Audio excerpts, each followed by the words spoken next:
Hi guys! Narito na ang karugtong ng ating kwento. Heart Never Lie, Chapter 11. Norman received a call from Jackie. Hating gabi na yon at kasalukuyang binabantayan niya si Aryan dahil hindi pumayag ang doktor na iuwi kaagad. Kailangan pa nitong maobserbahan. Sinagot niya ang tawag na yon. What? Medyo may kalakasan niyang bulalas matapos marinig ang sinabi ng caller na walang iba kundi si Wendy gamit ang cellphone ni Jackie. Ate, kayo munang bahala kay Aryan. Babalik din ako mamaya. Paalam ni Norman. Sige, pero ayos ka lang ba?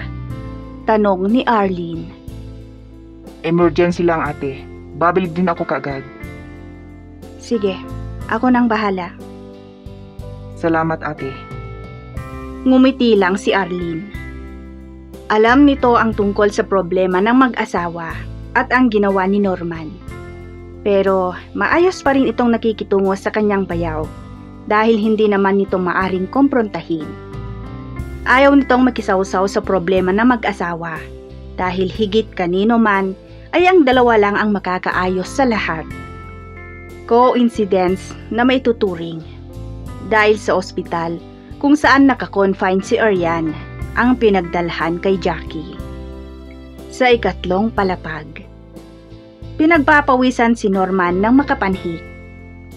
Norman, ikaw si Norman hindi ba?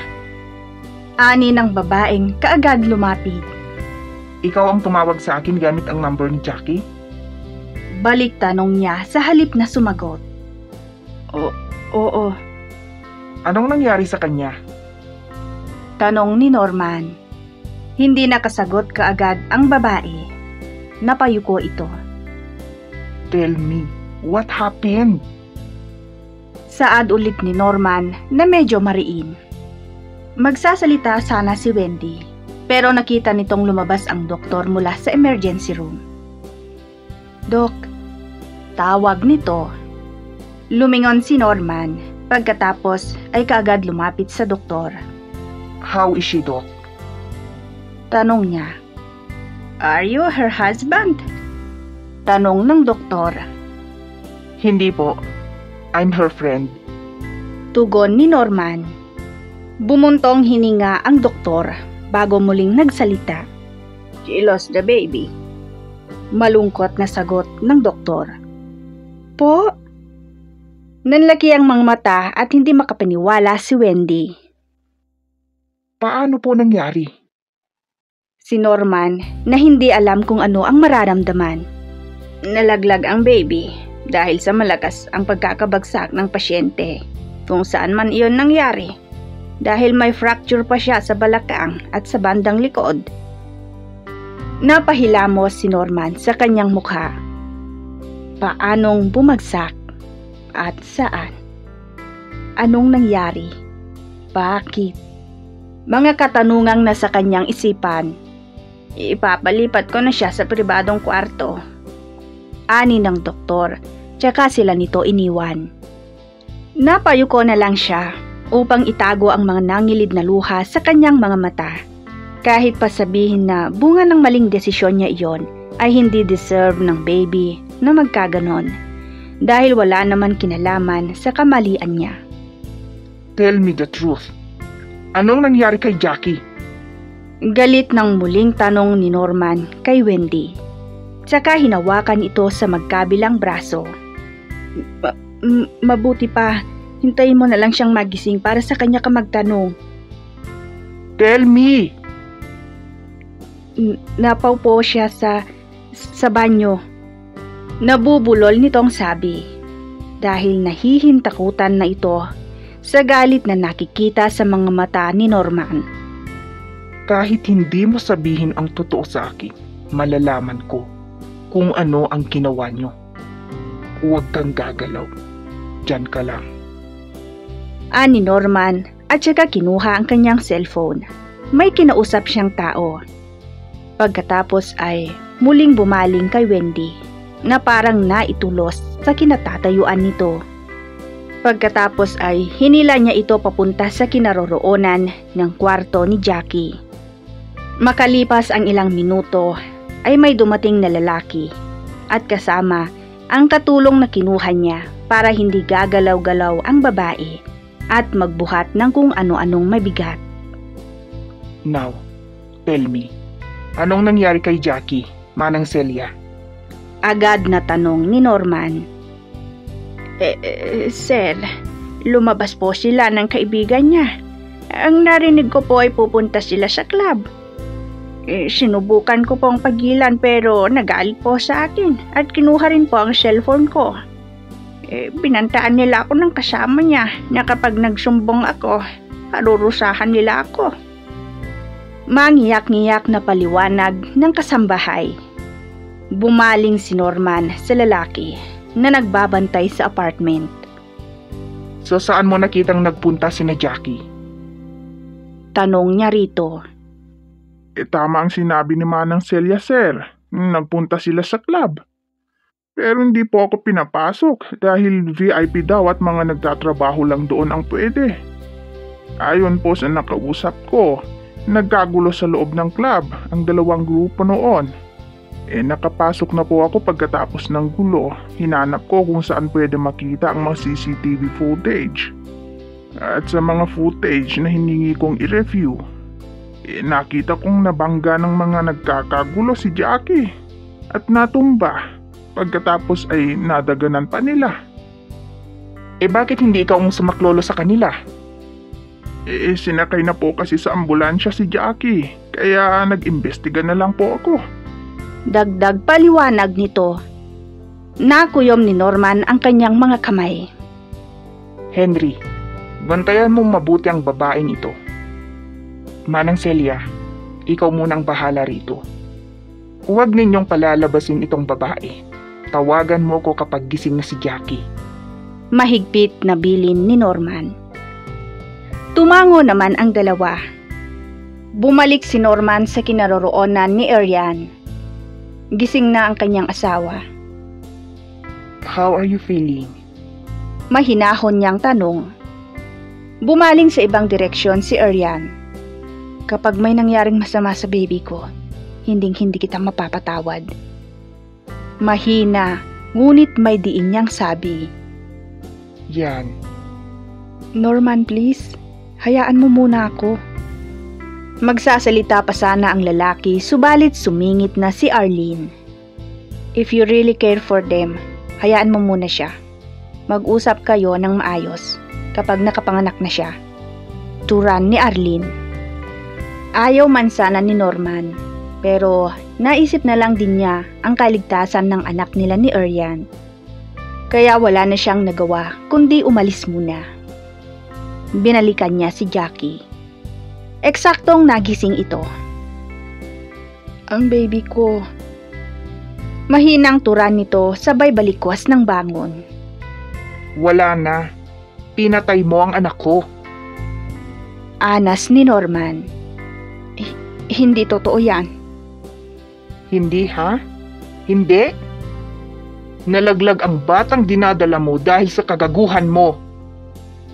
Ikaw ang may kasalanan, hindi ako.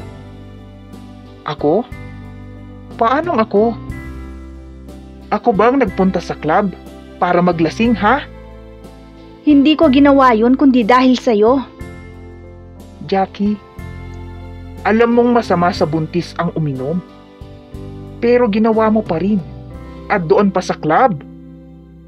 I will never forgive you. Simula sa oras na ito, wala na akong pakialam sa'yo. At ayaw ko nang makita ang pagmumukha mo. May kasunduan tayo. Kailangan mo akong bayaran. Ang kapal din naman ng mukha mo. Masakit man. Pero kaya siguro na wala nang maaga ang baby sa sinapupunan mo. Dahil hindi mo deserve maging ina. Dahil gagamitin mo ang baby sa pansarili mong interes. What kind of person are you? Hindi ako papayag na ganito magtatapos ang lahat. Dinala ko ang anak mo. Kailangan mo akong bayaran dahil yun ang kasunduan natin.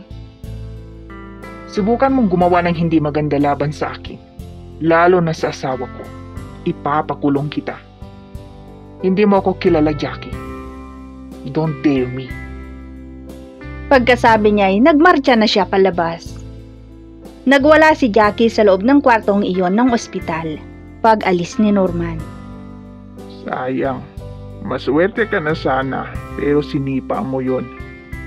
Si Norman Alejandro ang isa sa pinakamayamang negosyante kasama ng asawa niya. At pwede ka na niyang kasuhan at ipakulong.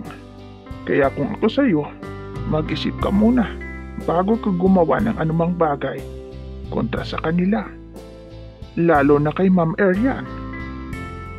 Saad ni Henry, tsaka na rin lumabas kasama si Aling Celia. Naiwang natameme ang magkaibigan. Pagkatapos ng insidenteng iyon, ay pansamantalang kinuha ng kanyang mga magulang si Arian sa kanilang poder upang mas lalong maalagaan dahil na rin sa mga payo ng doktor at maaring anumang oras ay mawala ang baby niya at maging siya ay malalagay sa panganib ang buhay. Panandaliang ang ate Arlene niya muna ang namamahala sa butik dahil sa kanilang mansion na siya gumawa ng design. Walang nagawa si Norman, kundi ang hayaan na lamang muna sa kanyang mga biyenan, si Arian. Nagdaan pa ang mga araw. Nakipagkita si Norman kay Jake. Kababalik lang nito mula sa honeymoon nila ni Angeline. Pare, wala na tayong magagawa rito. Bakit kasi hindi ka nag-ingat? Paano nagkaroon kayo ng ganitong mga larawan? Nakatulog ako riyan. I have no idea about that. Nagulat na lang ako nang ipakita sa akin ni Arian nang umuwi ako. And the next day, nalaman kong buntis ang asawa ko. So who sent these photos then? Si Jackie. What? Nang nasabi kong nakikipaghiwalay sa akin si Arian, nag-ibang isip niya. She was assuming na pwede ko siyang pakasalan at maging isa kaming pamilya. We will appeal for this case, pero I can't guarantee anything. Napahugot ng buntong hininga si Norman. Nakunan pala si Jackie. Saad niya maya-maya. What? Oo pare, she lost the baby. Tinapik ni Jake sa balikat ang kaibigan. Kung ganon, maaring magkaayos na kayong mag-asawa. Abot hanggang langit ang hinanakit sa akin ng asawa ko. I've warned you regarding this matter before. Yeah, I regret what I've done. I was so naive and coward for not admitting how I feel for her. I'm too stupid for not showing that I care for her. I judged her in the first place. I jumped into conclusion without knowing every single matter. I never thought that my wife would love me even before. Napabuntong hininga si Jake. Sa lahat ng kanyang mga kaibigan, ito lamang ang nakakaalam ng lahat tungkol sa mga personal na bagay. I lost my faith. I became hopeless. Dahil sa takot kong baka iwanan niya ako dahil sa mga mali kong akala.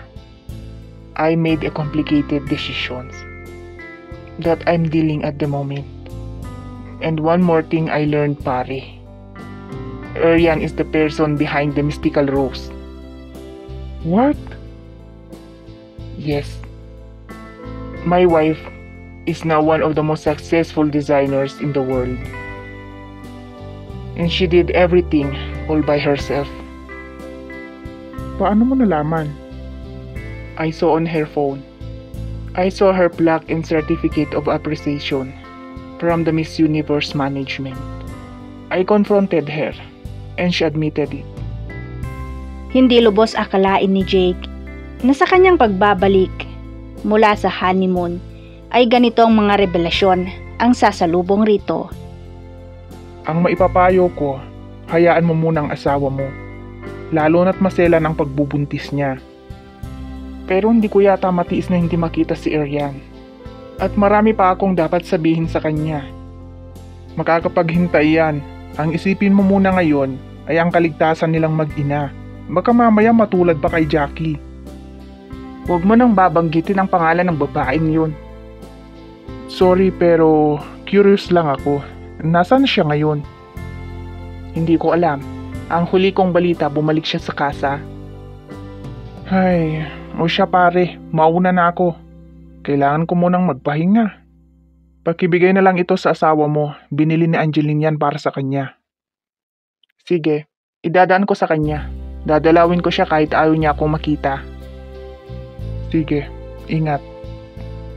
Iniwan na siya ni Jake sa cafe. Sumunod din siyang umalis upang puntahan si Arian at dalhan ng mga prutas at syempre bulaklak.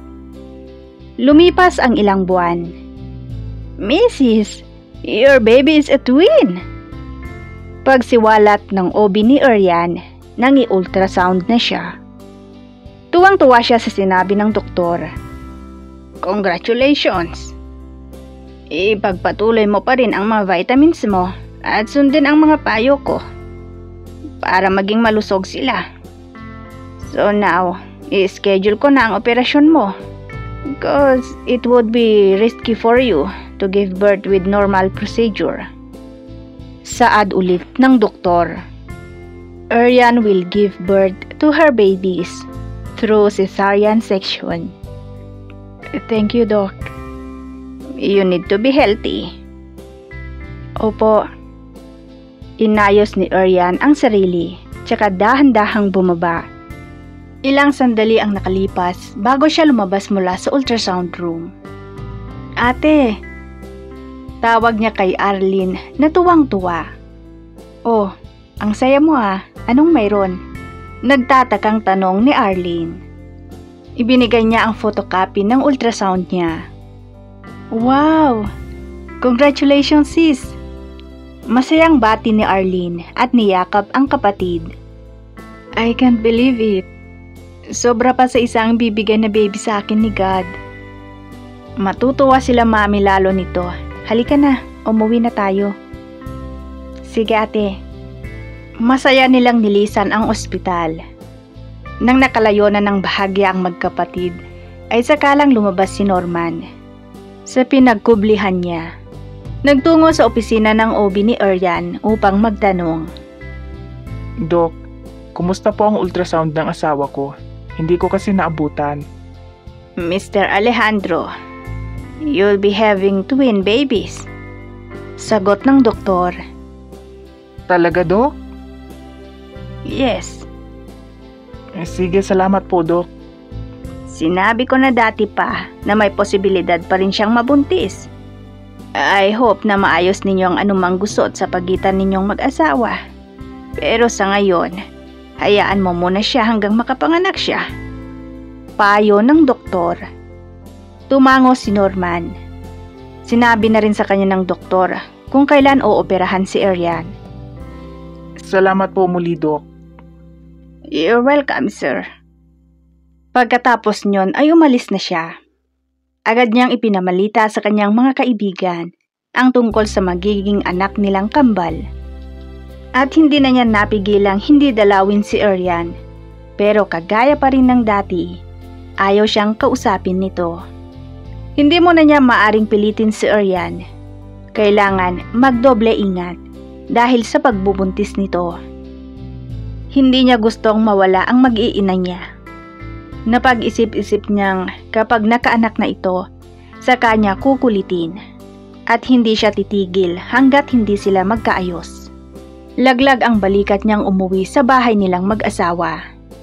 Magkaayos pa kaya silang mag-asawa? O tuluyan ng kalimutan ang minsang ipinangako nila sa isa't isa at sa kanilang kaibigan? Abangan